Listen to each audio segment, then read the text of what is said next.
mechanics that drive the balance sheet and the income statement. So our first LOS asks us to explain and classify common asset accounts. Well, what is an asset? An asset is anything that will lead to a future flow of benefits, future inflows to the company. Now our first definition there is cash. Well, that's obviously cash that's held in your bank account, and cash equivalents. Cash equivalents tend to be short-term debt instruments with maturities of less than 90 days, so less than 3 months. So it could be short-term T-bills, certificates of deposit, that kind of stuff.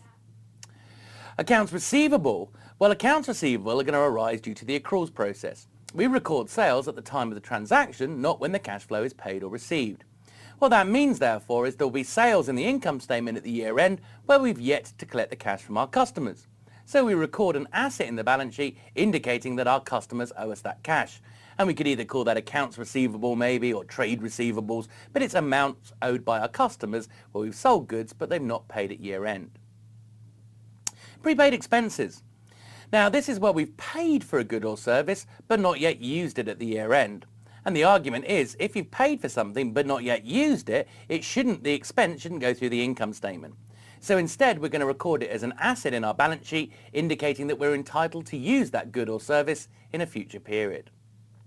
Now our inventory really is made up of 3 elements. Our inventory is made up of raw materials,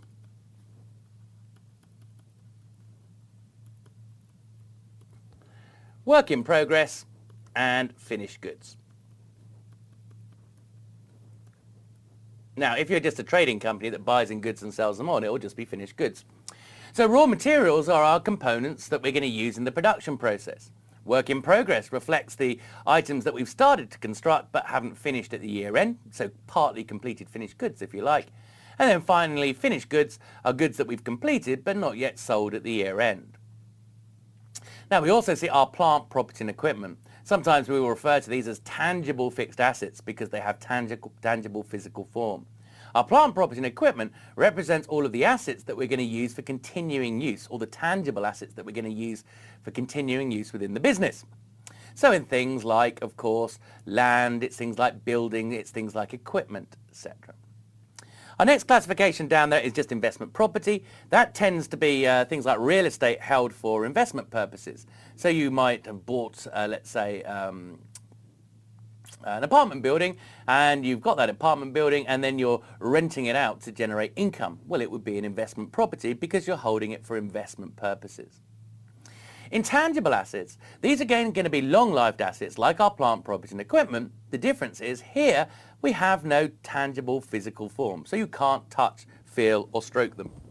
So they're going to be things like goodwill arising on acquisitions, but things like patents, royalty agreements, etc. And we'll talk more about all of these things as we go through financial reporting and analysis.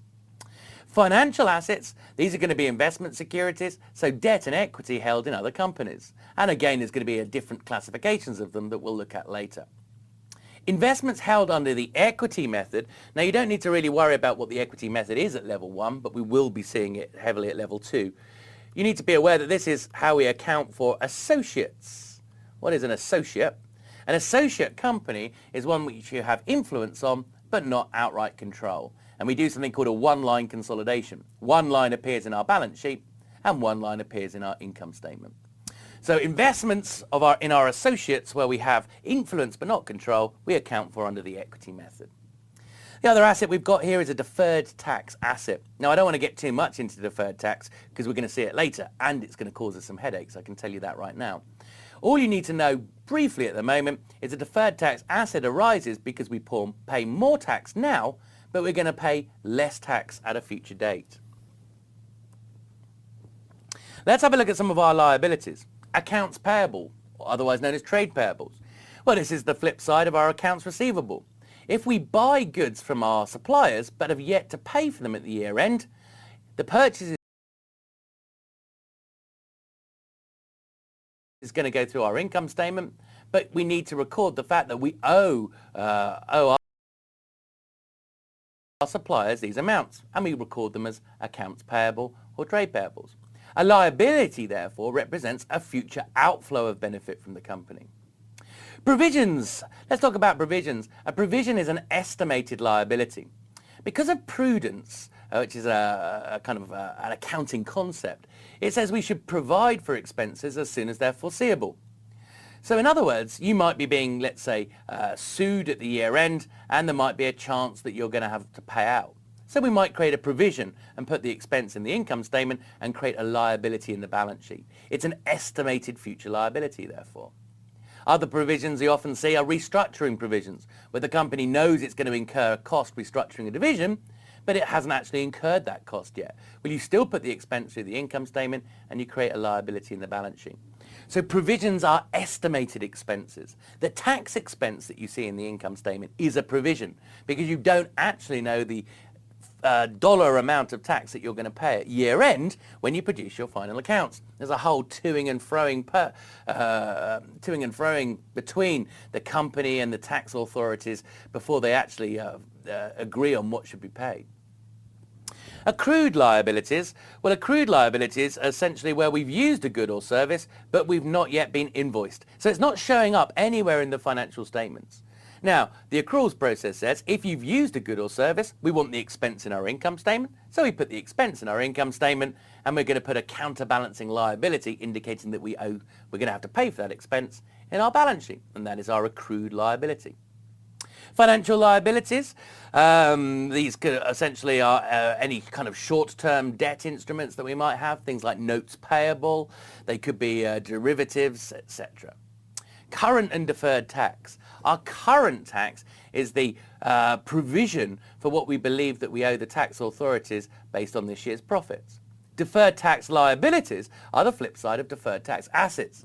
Now, with a deferred tax asset, we said for some reason we've paid more tax now, but we'll pay less tax in the future. So a deferred tax liability is the other way around. For some reason we've paid less tax now, but we're going to pay more tax in the future. Now, again, I don't want you to worry about it other than know it's a liability. We'll do deferred tax later. Unearned revenue. Now, unearned revenue is when our customer has paid us, but we've not yet met the criteria to record a sale in our income statement. Okay, so normally the earnings activity is yet to be completed. Now, in this scenario, we shouldn't be showing a sales. So when we receive the cash, our cash goes up, and we're also going to record a liability indicating that we owe our customer this good or service, and we call it unearned revenue. Debt payable, so these could be long-term bank loans, but they could also be bonds, so bonds that the company has issued. And a bond, of course, is nothing more than an IOU, a corporate IOU. The investors advance the cash to the company gives them a bond. On that bond, they will receive coupons until the end of the bond's life, and then they'll get par value back, $1,000. Okay, so those are our common liabilities. Let's turn our attention now to equity. We often refer to equity as a residual, because if we take our assets, subtract our liabilities, anything that's left over belongs to our stockholders. So what are we going to see? We're going to see capital at par value. What happens is the company must assign a par value to its stock. Typically it will be $1 in the US, but it doesn't have to be $1. So they're going to put their capital in at par value. So let's say our par value for our company is, I'm going to say, let's have a par value of $1. And let's say that we issue 100 shares for $150. Now, if you've issued 100 shares, your capital at par value is going to record 100. But if we received $150, our cash has gone up by 150. If equity only goes up by 100, how's the accounts going to balance? Well, that's where additional paid-in capital comes. Any amounts over and above par when you issued shares goes into additional paid-in capital. Now, typically under international accounting standards, rather than calling it additional paid-in capital, often what you'll hear it being called is the share premium account. So essentially, capital at par plus additional capital represents the cash that the company has raised when it issued shares. Now, it's when the company issued shares. Subsequent fluctuations in market value of the shares are not reported in the financial statements. At the end of the day, they're not the company's problem, that's the shareholders' problem. Okay, so we often call this contributed capital in aggregate. So it's going to be the common stock. Again, in Europe, you'd tend to refer to common stock as ordinary shares, but it's exactly the same thing. The voting shares, it would be the preferred stock or preference shares as well, non-voting shares that receive a fixed dividend. Our retained earnings, of course, are the key linkage between our income statement and our balance sheet. Every year, essentially, the retained earnings are going to change, by, well, how much are they changed by? That year's net income minus that year's dividend that is paid or proposed. So in other words, retained earnings increase each year by reinvested earnings. So it's just the cumulative amount of reinvested earnings since the company was set up. And actually you can use your retained earnings to pay out dividends even if you're loss making. They're called uncovered dividends in that scenario. We're also going to have our other comprehensive income items. Now our other comprehensive income items are any gains and losses that were generated that did not go via the income statement. And we're going to see a little list of them later, so I'm not going to go through them now. But they result from maybe unrealized gains and losses on investments, for example. It might be due to pension accounting. It might be due to how you convert your overseas subsidiary. So these are strange gains and losses that have not gone via the income statement and yet still represent gains and losses to the shareholders. We'll talk more about those later on. Now, here's a change. Non-controlling minority interests. Now, this is only going to see minority interests in group accounts. Now, the idea is if you acquire a subsidiary, and that's when essentially you have control over another company, you have to consolidate it, which means you take the parent company's assets and liabilities and you bring in the subsidiary's assets and liabilities. Now you bring in 100% of that subsidiary's assets and liabilities regardless of whether you own 100% of shares or less. So let's imagine the scenario where we only own 80% of the share capital in a subsidiary. We still bring in 100% of its assets and liabilities into our group balance sheet. And the reason behind that is group balance sheets represent what you control, not what you own. Now that means we brought in essentially assets and liabilities that didn't belong to us. Now assets minus liabilities equals net assets. So we brought in net assets that did not belong to us but belong to other shareholders. So in our stockholders' equity we're going to have what we often refer to as a non-controlling or minority interest. And it just represents the minority share of net assets in this subsidiary. So if the minority owned 20% of the subsidiary, we'd include 20% of the minorities, 20% of the subsidiary's net assets. Okay, now, minority or non-controlling interests under US GAAP used to be treated as mezzanine finance, which means essentially they were after debt but before you got to equity. 2010, this changed as a part of harmonization with international accounting standards. Minority interests are now included within stockholders' equity under both international accounting standards, but now also US GAAP. Now there is one extra one I just want to add on to this that I think you should have an awareness, and that is treasury stock. Now treasury stock is going to reduce stockholders' equity. Treasury stock represents shares that the company has purchased in itself. So it's bought back shares, so therefore it's going to reduce stockholders' equity.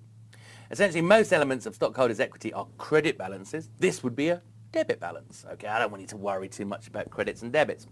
So treasury stock simply reduces stockholders' equity. It represents shares in the company that the company has bought back in the marketplace. They sit there as treasury stock. The company can then reissue those shares at a later date. Now let's turn our attention to the income statements. Here's some key income statement items.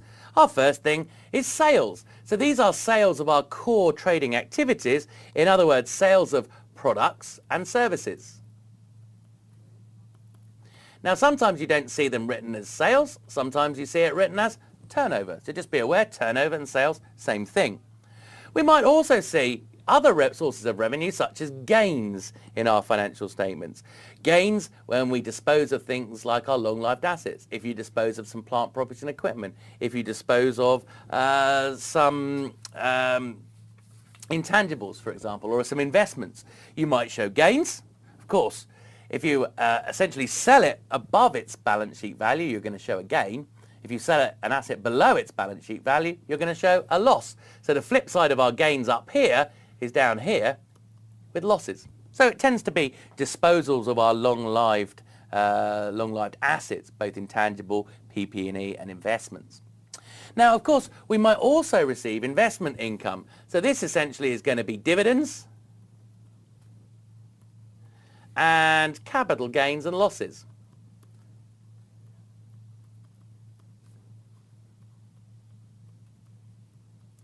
So if we hold shares in other companies, then we're going to receive dividends on them. Now, of course, if we hold debt in other companies, we're going to receive interest. We might also make capital gains when we actually dispose of them. Now we're also going to see that certain type of investments, unrealized gains and losses, so changes in market value prior to disposal also go through the income statement, but only for certain investments. And I don't want you to worry too heavily about that right now. We'll define those a little bit later. Okay, so those are our sources of revenues. Let's have a look at our expenses. Revenues, of course, increase your net income. Expenses are going to reduce your net income. Your costs of goods sold. These are any costs incurred in producing the goods and services that you sell. So if you're a manufacturing company, it's going to be labor, it's going to be production overheads, it's going to be materials, etc., etc. So the cost of goods sold, any cost in manufacturing and completing essentially the goods for sale. Now, once your good is finished, any additional costs do not go through cost of goods sold. So let's have a look at sales, general and admin, SG&A. Sales, general and admin essentially includes any costs involved in selling a product, any general and administration costs. So these are any costs that the company incurs in its day-to-day operations, but which don't directly relate to the production of goods. So it could be the rent and rates on your head office, for example, that kind of thing. Directors' salaries could be treated in sales, general and admin. The auditors' fees, legal fees, all would go through sales, general and admin. Now you should be aware that under both US and GAAP and international accounting standards, you do not need to split cost of goods sold and sales, general admin out on the face of your face of your income statement. Okay, but if you don't split them on the face of the income statement, you will have to show the split in your footnotes. Now as well, we might see depreciation and amortization. Now, we're going to talk about depreciation and amortization a little later on, so I don't want to get into a huge amount of detail, but it's to do with our plant, property and equipment and our intangibles. The idea that we're releasing costs over time, and the cost that we release from the balance sheet for PP&E is depreciation. The cost we release from the balance sheet for intangibles is known as amortization. Now, you might find depreciation and amortization go through either cost of goods sold or sales, general and admin. If it's depreciation of plant, property and equipment that you use in the production process, it would go through cost of goods sold. If it's depreciation on things like directors' cars that aren't used in the production process, you'd expect it to go through sales, general and admin. Interest, what does interest represent? Interest represents essentially the cost of financing our debt. So it's going to be made up of coupons that we pay to debt holders, interest payments to debt holders, but we're also going to see it's a little bit more complicated than that later on. We've then got our tax expense, and again our tax expense is going to be more complicated than just what we owe the tax authorities based on this year's taxable income. We're going to see tax expense is made up of three elements. It's made up of taxable income, tax charged on taxable income, tax payable as we call it, but it's also made up of changes in deferred tax assets and deferred tax liabilities. Again, don't worry about that now. We are going to come and talk about that a little later. So our next LOS says explain the accounting equations. Now these are going to be critical. If you understand these, everything else that you do in financial reporting and analysis is going to be a lot easier. Now first one we can see there is the income statement relationship. Revenues minus expenses equals net income. Fairly straightforward. But then we've got some balance sheet equations, and these are going to be critical. Now, because of double entry bookkeeping, assets equals liabilities plus owner's equity. So if assets increase, either liabilities or stockholders' equity would have to increase. Okay? And that's as a result of double entry bookkeeping. Now, double entry bookkeeping, if you want a boring fact that might be useful in some kind of quiz at some point in the future, double entry bookkeeping, bookkeeping is the only word in the English language with three double letters in a row. Double O, double K, double E. Fantastic. Okay, so look, balance sheet equation. By definition, it always must balance. That's why we call them balance sheets. Assets will always equal liabilities plus owner's equity. So in other words, if a transaction affects one of these areas, either assets, liabilities or equity, there must be a counterbalancing transaction elsewhere to keep that balance sheet relationship working. And we're going to talk about that process in a little while and give you some examples of transactions. Now, of course, if assets equal liabilities plus owner's equity, if we were to subtract liabilities from both sides, we get assets minus liabilities equals owner's equity. Now, assets minus liabilities we often refer to as net assets. Now, net assets tends to be a European phrase. You tend to often refer to it as net worth in America. So just be a little bit aware in the exam they may be used interchangeably. They talk about net assets, they talk about net worth, they mean the same thing.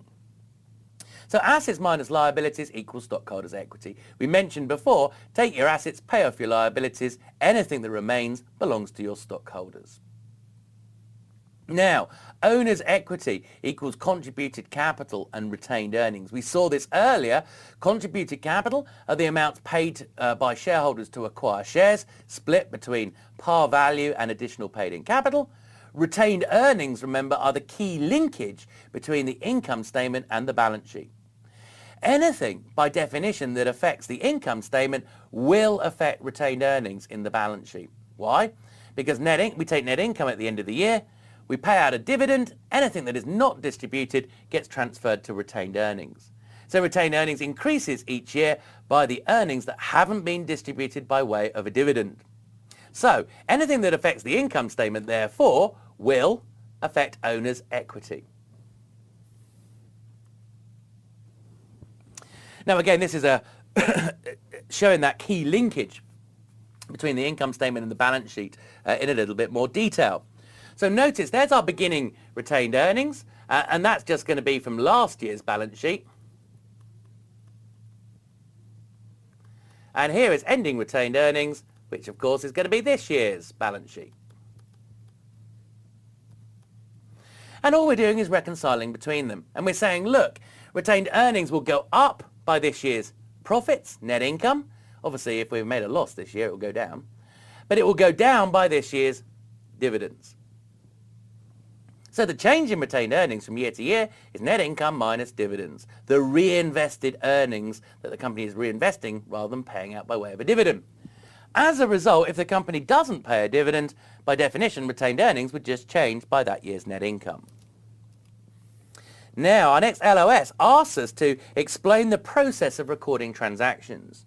Now, again, this is very, very critical stuff. If you get the idea of how we have counterbalancing transactions here and that assets and liabilities always equal stockholders' equity, it's going to make the rest of what you do in financial reporting and analysis so much easier.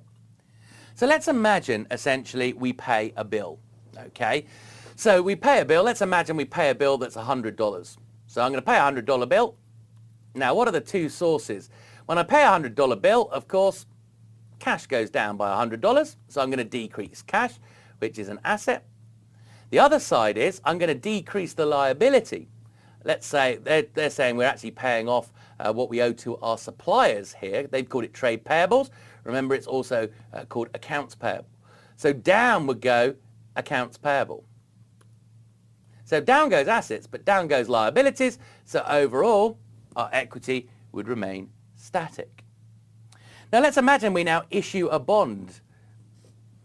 So let's have a look at that. Let's say we issued $2 million worth of bonds. So we're going to issue $2 million worth of bonds. So up goes our cash, which is an asset, by $2 million. The other side is we're going to record a liability, a long-term liability, because of course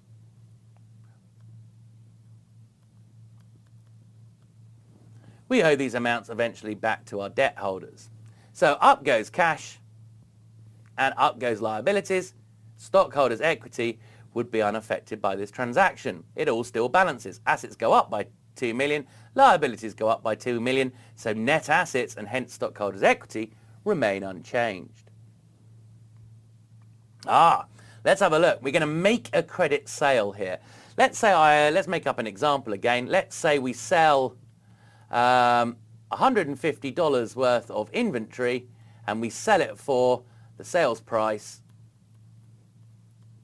is, let's say, $200.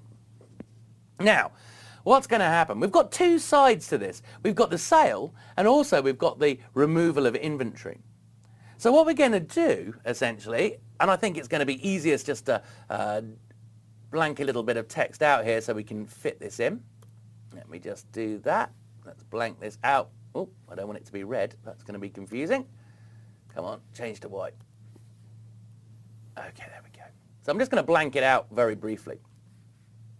Now, Let's deal with the sale of 200. What we're going to do here with the sale price of 200 is we're going to increase our accounts receivable, trade receivables, because our customer owes us now $200, so we're making an assumption that it's a credit sale here. And of course, the other side is in the income statement, we're going to increase sales by $200.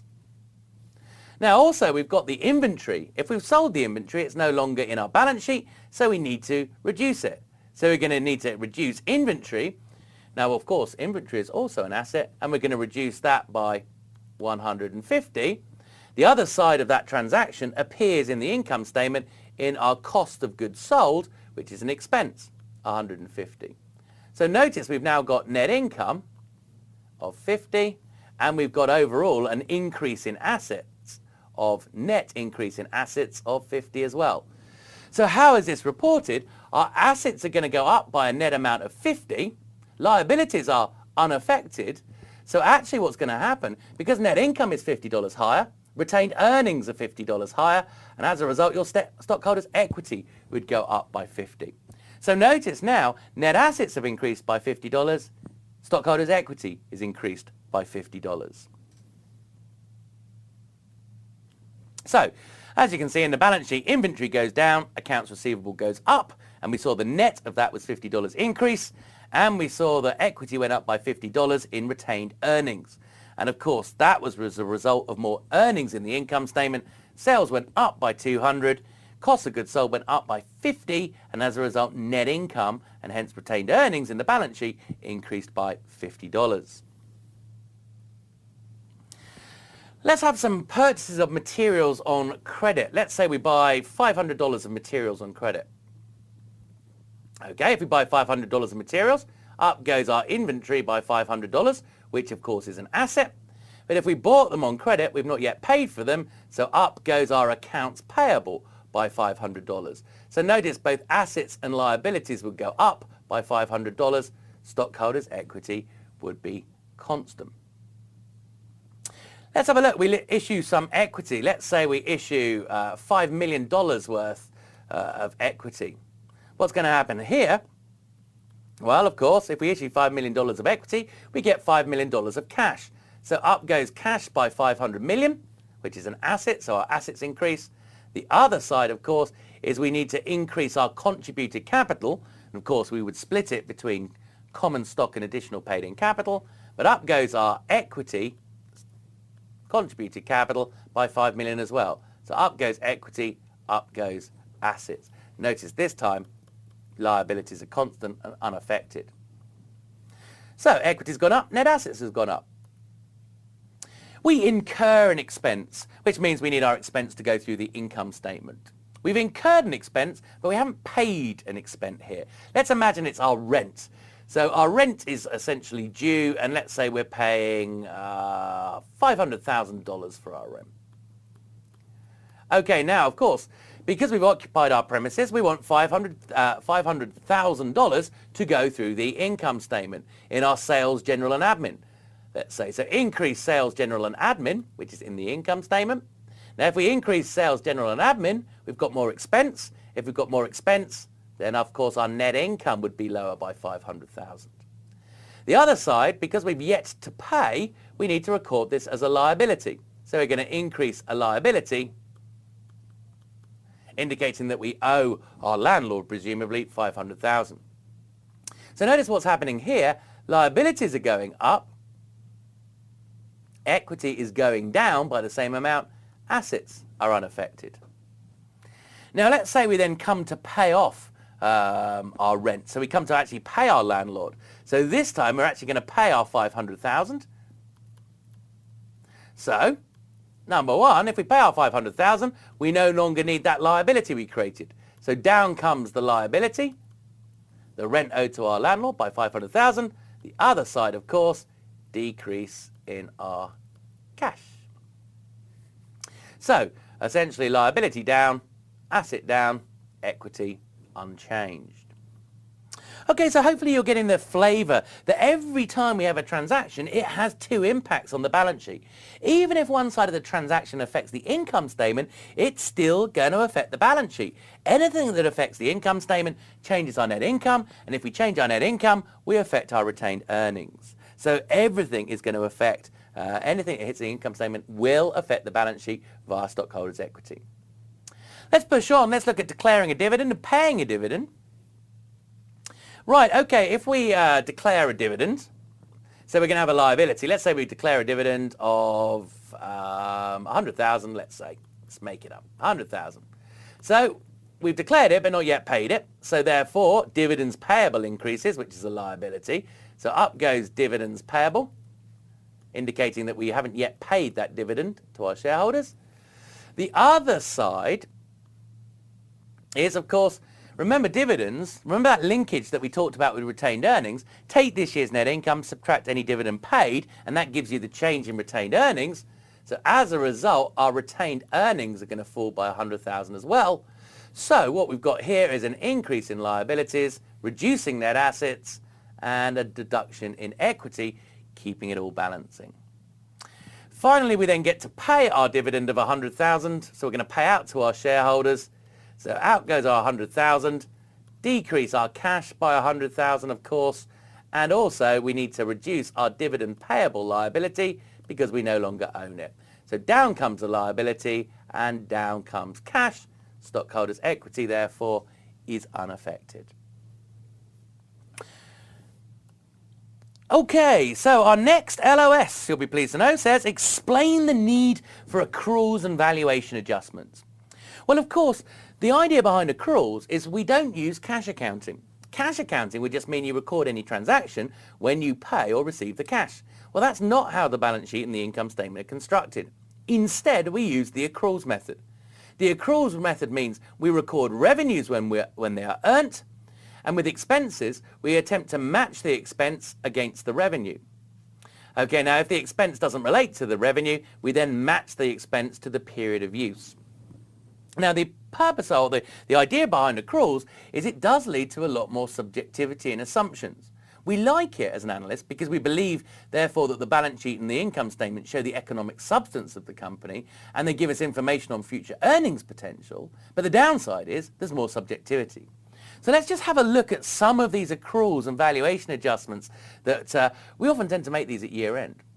So bad and doubtful debts. You know some of your accounts receivable won't be collected. Some customers will default and not pay you. So what you need to do at year end is estimate how much won't be collected and reduce your accounts receivable. So essentially the bad debt provision nets against the accounts receivable, and it means the accounts receivable on the face of the balance sheet would decline. The other side of this bad and doubtful debt provision is it appears in the income statement. Prepaid expenses. As we mentioned, when we prepay an expense, we don't want the expense to go through the income statement because we've yet to essentially use the good or service. So down goes our cash and up goes our prepayments, which is an asset. Unbilled or accrued revenue. Unbilled revenue is where you've completed the earnings process, but you've not yet invoiced your customer. Now, if you've not yet invoiced your customer, the sale doesn't appear anywhere in the set of accounts. So at year end, we now need to record that sale. So we're going to put a sale in the income statement and we're going to record an asset because our customer is yet to pay us in the balance sheet. Okay. Why is it not accounts receivable? Well, because you'd create accounts receivable when you actually invoice your customer, and we haven't invoiced them yet. So essentially we call it unbilled or accrued revenue. Impairments and write-downs. Now these are going to be critical and we'll be talking a lot more about them later on. These are very, very subjective. Now an impairment, we tend to have an impairment if the balance sheet carrying value, and whenever we use the phrase carrying value, we just mean the amount recorded in the balance sheet. So if the fair value of an asset falls below its carrying value, you have an impairment. And you have to reduce the value of the asset in the balance sheet. The other side of an impairment appears as a big loss in the income statement. Very similar for inventory, but rather than calling inventory an impairment, we call it a write-down. So inventory sits in our balance sheet at cost, what we paid for it or what we paid to what it cost us to manufacture. It sits there at cost unless its realizable value, i.e. what we can get when we sell it, falls below cost. And if what we can get when we sell it falls below cost, we've got to write down. We have to reduce essentially the inventory down to its realizable value in the balance sheet. The other side appears as a write down as an expense in the income statement. Now, certain of our investments that we hold, our passive investments, are marked to market. There are three classifications for passive investments: held to maturity, available for sale, and trading. Now, we'll talk about them in more detail later.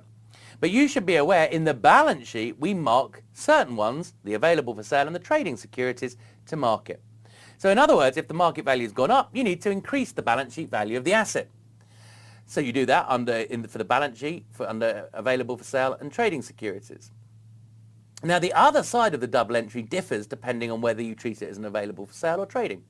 The unrealized gain or loss as a result of your mark to market under available for sale securities goes directly to stockholders' equity. Directly to stockholders' equity, not via the income statement. Don't collect $200. I think that's what it is in Monopoly, isn't it?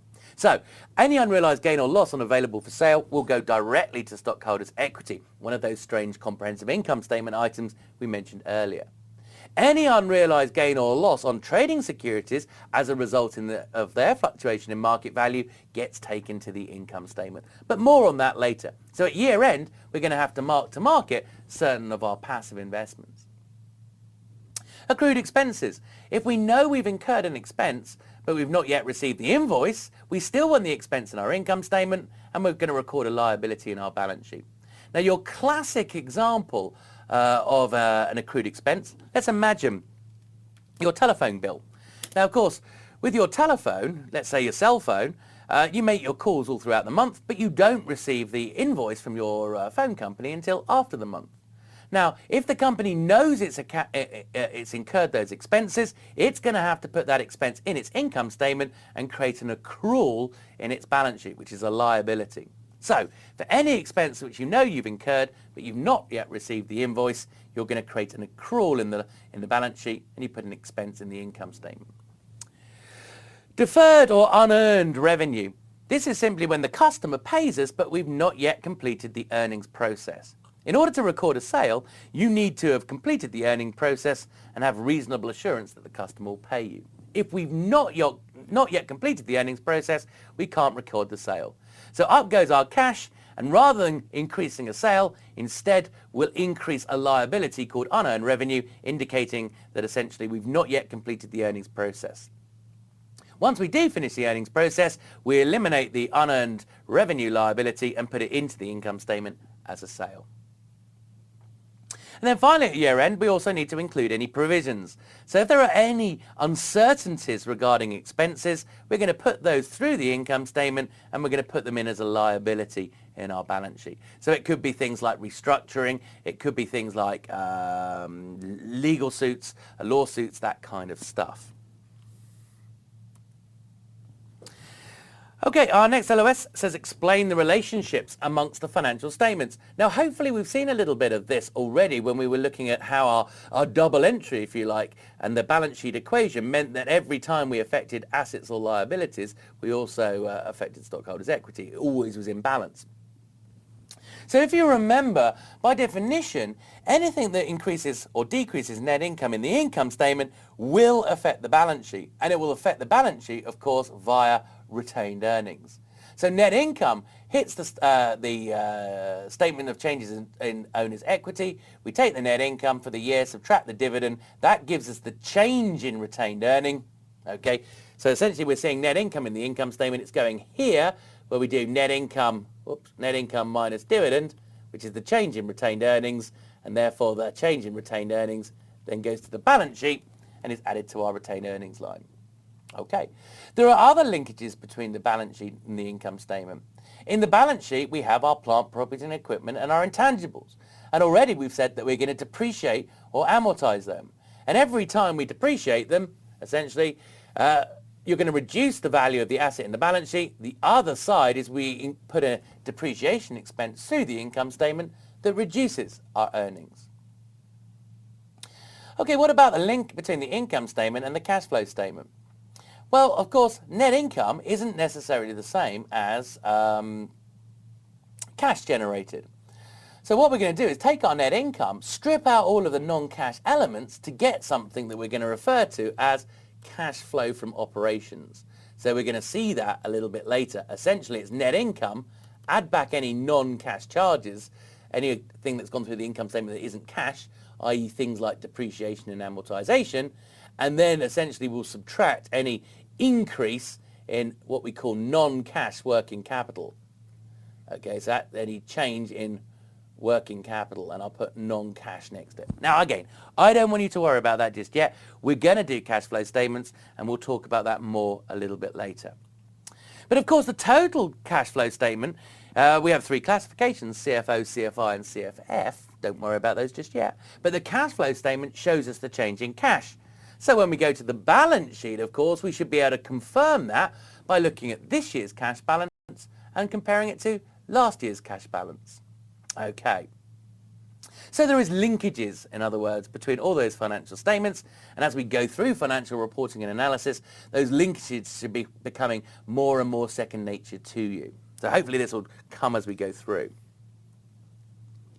So our next LOS asks us the accounting system flow. So first of all, every time the company has a transaction, it puts them through its journal book, a book of journals. This just includes every debit and every, that should be DR, every debit and every credit. All the debits and credits for every transaction. So we invoice a customer. We go credit sales, debit accounts, accounts receivable. We buy some goods. We go debit purchases, credit accounts payable. So all of the day-to-day double entry bookkeeping goes through the journal entries. It's just a huge list of debit and credit entries. Now again, you don't need to worry about debits and credits for the exam. Now, once we've got all of the double entry going through these journal entries, at the end of the year, what we're going to do is extract all of the entries and produce T accounts. Every item in the balance sheet, every item in the income statement is going to have its own T account. Let's just imagine one. Let me just make one up for you. Let's imagine it's our accounts receivable. So I'm going to draw you a T account here. So you can see why they're called T accounts, because they look like a T. So this is our accounts receivable T account. Now, of course, what you'll have in it is the amount of accounts receivable brought forward from the previous year, which will be last year's balance sheet figure. So let's say we've got $100 owed to us. Now what would increase that amount? We then go back to our journal entries and we pick out all of the credit sales. So every time we've sold goods on credit, we'll sum those all from the journal entries and put them in. Let's say we've sold $2,000 worth of goods on credit. We'll also look at the journal entries to see if anything else that affects accounts receivable. And in particular, it's likely to be the cash that we receive from our suppliers. So let's say that we've got 1,800 of cash collected from suppliers. Sorry, cash collected from suppliers? Cash collected from customers. Now what you do then is you total off your T accounts at the end of the year, 2,100, 2,100. They both sides have to be the same. Now you'll say to yourself, hang on a second, that right-hand side has only got 1,800. So the balancing figure, if you like, it's just a plug figure. Our balancing figure will be 300, and this will be the carry forward figure. And the carried forward figure is just going to go to this year's trial balance. So we extract them and take them to the trial balance. Whoops, can I fit it in? Just about. So we have a T account essentially for every single item in the balance sheet and the income statement. And all we're doing is using the T account to summarize all of the debits and credits coming from those journal entries. Why? In order to get a carried forward figure that we're going to take to a trial balance. So let's talk about our trial balance now. So our trial balance, once we've got those carried forward figures from our T accounts, all it is just a list of all of those carried forward figures. Assets, liabilities, revenues and expenses. Now again, it's called a trial balance because the total amount of debit balances will equal the total amount of credit balances, unless our double entry bookkeeping's gone wrong, of course. So in other words, the amount of credits should equal the amount of debits, which is why we call it a trial balance. But so far, we've only picked up on the double entry that has gone through the journal entries. Now, there are certain things that won't go through the journal entries called our year-end adjustments. So we're then going to make our journal adjustments. So, for example, what type of things do we have on our journal adjustments? We might want to depreciate the depreciation of our PP&E, for example. We might have impairments that we need to record. Oop, impairments, spell it right. We might have write-downs of inventory. We might need to record provisions, estimated expenses, restructurings, etc. like that, if we haven't incurred the cash yet. So essentially all we do is we make these year-end adjustments. Oh, another year-end adjustment, there are more than this, but I just want to give you a flavour. The other year-end adjustment that we just talked about essentially would be the unrealised gains on mark-to-marketing of our trade securities and are available for sale. So essentially, let's call that mark-to-market adjustments. So essentially these journal adjustments are just debits and credits. Again, the total of the debits will equal the total of the credits so that the balance sheet equation still holds. So we make all of our year-end adjustments as a result of the accruals process. Other things will be bad debt provisions. We know some of our accounts receivable won't be collected, so we reduce the accounts receivable. So there are far more year-end adjustments than we make than I've put out here, but I just wanted to give you a flavour of what kind of things are happening. So once we put our journal adjustments through, we extract another trial balance, and we refer to that as the adjusted trial balance. So again, all it is a list of all of the debits and credits.